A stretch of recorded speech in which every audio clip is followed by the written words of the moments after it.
Okay, so good day, everyone. Let us now continue our discussion on occupational safety and health. No? So, without further delay, here's the outline of our topic. No? This will be a short topic for today. No? We will discuss the workplace hazards, identify and classify those hazards. What are the common hazards in computer engineering environments, and introduction to risk assessment. Okay, so what are the common workplace hazards? Okay, we have four: the physical, the chemical, the biological, and ergonomic hazards. So workplace hazards encompasses a wide range of conditions or activities within a work environment that have the potential to what? To cause harm, injury, or illness to employees. Okay? Again, these are they have the potential, the workplace hazards have the potential to cause harm, injury, or illness to employees. Okay, so let us study the physical hazards. No, so physical hazards have three components or common hazards: the machinery, the noise, and slips, trips, and falls. So machinery, unprotected moving parts, or malfunctioning equipment can pose a threat to workers operating or working near them. Regular maintenance and proper guarding are essential. So dito, if you are in the area where heavy equipments are present, no, make sure, no, to protect yourselves from those. Okay? Pwede kasing magkaroon ka na tumama ka halimbawa sa mga have heavy equipment, no? Mapilayan ka, mabangga ka, no? Mauntog ka. So those are the physical hazards under machinery. We also have here the noise. Exposure to high levels of noise without proper protection, such as earplugs or earmuffs, can lead to hearing damage. Adequate noise control measures should be in place. So, for example, if you are in area where large noise are present, make sure to wear proper protection such as earplugs or earmuffs. Okay, because too much high level of noise can cause hearing damage. The next one is slips, trips, and falls. Wet floors, uneven surfaces, or poor lighting conditions contribute to slips, trips, and falls. Regular housekeeping and proper signage can mitigate these risks. So for example, no, kaya yari lang maglampaso ng inyong kaopisina, madulas pa, hindi nyo alam, pwede kayong madulas doon, no? Trips naman, yung pagkatisod, for example, meron nakakalat na mga tawag ito, boxes, yan, nakakalat sa or anything na nandun sa ground, no, nasa flooring, pwede kang matisod diyan. And at the same time, yung mga uneven surfaces, no, yung biglang lulubog, biglang merong nakakatisod na bagay. You also have poor lighting conditions. Pag madilim, di mo alam, bangin na pala yung nilalakaran mo or manhole na pala yung nilalakaran mo. So those are the physical hazards, no? Machinery, noise, slip, trips, and falls. Make sure, no, you place proper signages to mitigate those risks. Next one is chemical hazards. No? We have here exposure to harmful substances and unsafe handling of materials. Ano ba itong exposure to harmful substances under the chemical hazards? Contact with toxic chemicals, gases, or fumes in the workplace can result in respiratory or skin issues. Proper ventilation, personal protective equipment, and safe handling practices are crucial. Siguro itong chemical hazards na to, commonly ito sa mga scientist or mga chemist, no? Wherein they are dealing with chemicals, they are dealing with various mixtures, no, that could damage their respiratory tract, no? Or skin kung matuluan man sila ng mga acids, no? So, at the same time, kung poor ang kanilang ventilation na wala man lang exhaust fan na pwedeng lumabas ah, yung yung air or yung gases, no? There must be a proper ventilation and they must be wearing a personal protective equipment and they must practice safe handling. to avoid exposure to these harmful substances. We also have here unsafe handling materials. Incorrect storage or improper use of hazardous substances may lead to accidental spills. No? Accidental spills and or exposure. Employee training and clear labeling can prevent mishandling.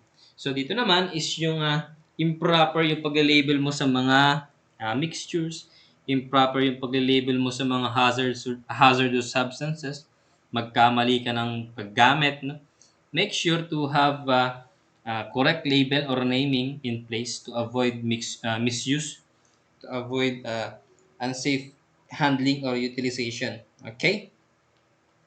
So those are the common hazards under the chemical hazards. Again, harmful exposure to harmful substances and unsafe handling materials. Okay? So the next one is biological hazards. Ano naman itong biological hazards na to? So these are exposure to microorganisms and contaminated surfaces. I think these are both common in research and development settings sa mga scientists and sa mga researchers. No? Working in an environment where there is a risk of exposure to viruses, bacteria, or fungi requires proper hygiene practices and the use of protective gear. So if you are dealing with bacteria, no? Commonly siguro to mga scientists to, ano, mga doktor. Those they are prone to the exposure of viruses and fungi. So they must practice a good hygiene and they must use a good or excellent protective gear to avoid exposure. No? Next one is contaminated surfaces. Inadequate cleaning and hygiene practices can contribute to the spread of infections. Regular cleaning and disinfection protocols are necessary.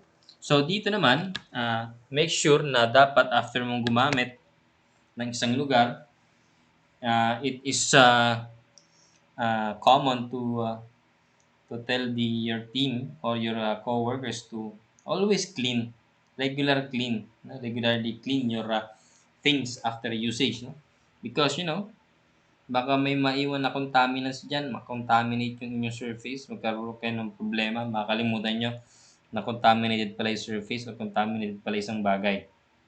So make sure to have disinfection protocols in place. Last one is ergonomic hazards. Ano naman 'tong ergonomic hazards?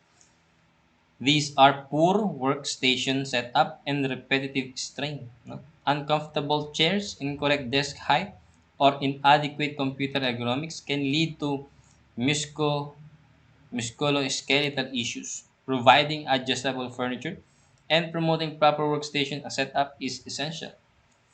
Number one, the second one is repetitive strain.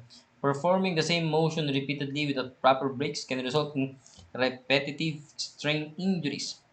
Encouraging regular breaks and varying tasks can help prevent these issues. So dito sa ergonomic hazards, ang common ditong prone ay yung mga employees, staff in the private sector or in the public sector na madalas lang nakaupo and yung kanilang upuan is hindi kagandahan ng setup. Okay? So sa poor workstation setup, hindi tayo o sila komportable sa kanilang upuan. Pwedeng sira yung upuan, pwedeng mataas yung table, pwedeng hindi kaaya-aya yung setup nila. Diba? Masakit sa likod, masakit sa balakang. Those are poor proper workstation setup. Next one is repetitive strain. The second one, repetitive strain. Ito naman is yung hindi ka na tumatayo kasi nakaupo ka na lang palagi.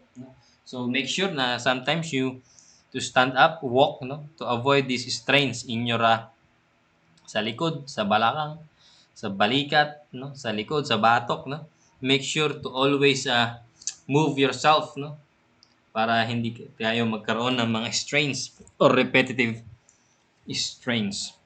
So you have to have regular breaks to avoid such conditions. No? So those are the workplace hazards, the physical, the chemical, biological, and ergonomic hazards. So let us continue. The importance of hazard identification. Unang-una, prevention of accidents and injuries. So, identifying hazards allows us to implement preventive measures, reducing the likelihood of accidents, injuries, and potential fatalities. Siyempre, kailangan mong alamin kung saan yung hazard para maiwasan mo yung aksidente. Yun lang yun. Second one is enhance employee well-being. A hazard-free workplace contributes to the overall well-being of employees by minimizing physical and psychological risk, promoting better health, and reducing stress. So kung alam ng empleyado na hazard-free ang kanyang pinagtatrabuhan, panatag siya na pumapasok, panatag siya na nagtatrabaho, no? So wala siyang ibang isipin na hazard. So that's enhanced employee well-being. The third one is improved safety culture. Actively identifying and addressing hazards fosters a positive safety culture within the organizations. This involves a shared commitment to safety among employees and management. Ngayon, kung alam naman ng lugar ng iyong company yung mga hazards and they always keep on addressing those hazards, no? Kakaroon kayo ng safety culture na kung saan lagi kayo nagpapaalalahanan, lagi kayong committed sa safety ng inyong organization, at the same time, safety and well-being ng inyong employees and the management. So that's improved safety culture. So that's one of the importance of hazard identification. The fourth one is legal compliance. Hazard identification ensures compliance with local, regional, and national safety regulations. This not only protects employee but also shields the organization from legal liabilities and penalties. Okay? So lahat naman ng organizations or nations, they have this safety health law wherein they must organizations and companies must protect and implement safety among their employees, no? So these companies must comply with those laws and policies in place, no? Para nang sa ganon hindi sila magkaroon ng liabilities and penalties, no? So that's number 4, legal compliance. Next one is efficient resource allocation. Proactively identifying hazards allows organizations to what? To allocate resources efficiently, no? By prioritizing and addressing high-risk areas, resources can be directed where they are most needed. For example, nakita na ng safety officer na merong crack yung bintana or yung glass, no? To efficiently allocate budget, no? Ire-report niya na yon, diba? Sabi nila, the engineering department, no? Has conducted various safety inspections, and we after the ocular inspection, these are the reports that we have gathered, na meron kaming na identify that one window, glass window is may problema, no? So pwede na kaagad mag-allocate ng resource yung finance division ninyo to address that issue. Okay. Next one is reduce workers' compensation costs. Preventing workplace accidents through hazard identification can lead to lower workers' compensation costs. Fewer incidents mean fewer claims, reducing financial burdens on the organization. So tama naman 'yan, ano? Pagka ang empleyado mo or yung employees mo nagkaroon ng problema dahil sa iyong kapabayaan sa safety, no? Pwede silang mag-file ng complaint against you na hindi po in accordance with the law ang aming company. That's why we are looking for an additional payment or compensation. So sa mga company, yun ang iniiwasan nila. That's why you have to make sure that those concerns or hazards have really tawag dito, attempted to, no? So alam dapat nila na merong ganitong mga hazard, parang sa ganun maiwasan nila yung problema sa mga empleyado na makakatipid sila, no? Reduced workers' compensation cost. Next one is enhanced productivity. A safe workplace promotes employee confidence and satisfaction, positively impacting productivity. Employees are more likely to be engaged and focused when they feel secure in their working environment. So tama naman to, no? Paano ka makapagtrabaho kung iniisip-isip mo Ay, may nakalaylay na kuryente, baka delikado dito, lipat ako ng lugar. Sa paglipat niya ng lugar na yon, baka mangyari, sayang yung oras ng paglakad niya, paghanap niya ng magandang pwesto. So that's enhanced productivity. Next one is early intervention for emerging risk. Regular hazard identification enables organizations to spot emerging risks early on, allowing for timely intervention and the adoption of safety protocols to evolving workplace conditions. So, yung kasing identification ng hazards, for example, sa mga buildings, no? May mga crack yan, no? Dapat before yung mga earthquakes, no, nagkakaroon sila ng inspection. Makita nila kung ano bang percentage kung saan ba yung may problema, no? Para na sa ganun, pagka merong alert or emergency, yung building po na yun is dilapidated na. So dapat hindi kayo wala kayo diyan sa pwesto na yan during or before, no? Yun po yun, yung early intervention for emerging risk. Kasi pagka nagtagal at di nyo nalaman na may crack na pala yung building, baka konting lindol lang biglang magiba, di ba? So that's early intervention for emerging risks. Next one is protection of reputation. A commitment to hazard identification and safety measures protects the organization's reputation. It demonstrates what? Responsibility and care for both employees and the broader community. So, kung ang inyong company is addressing those concerns and hazards, talaga namang yung reputation nila is mapaprotektuhan. So, for example, si SM Corp, no? San Miguel Corp. Sabi nila, na-address po namin lahat ng aming concerns dyan about safety and hazard. So, lahat ng karamihan ng empleyado or mga civil engineers or mga contractors, doon pumupunta kasi alam nila, niya-address palagi yung mga ganitong concerns. Okay? Last one, importance of hazards is continuous improvement.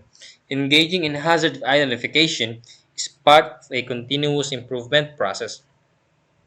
Regular reviews, no, and updates to safety protocols ensure that the organization evolves alongside changes in the workplace environment. So those are the importance of hazard identification. We have prevention of accidents and injuries, enhanced employee well-being, improved safety culture, legal compliance, efficient resource allocation, reduced workers' compensation costs, enhanced productivity, early intervention of emerging risks, protection of reputation, and continuous improvement. So here are the common hazards in computer engineering environment. Ergonomic hazards, electrical hazards, chemical hazards, and physical hazards. So, na-discuss naman na natin kanina, no? Yung ergonomics, yung workstation setup.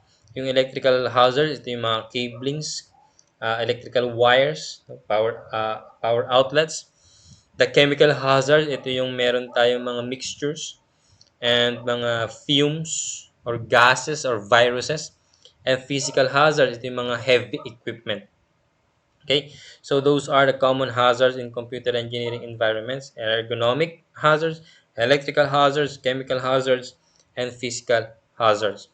So let us continue on risk assessment. We have 2, 4, 6 ways on risk assessment.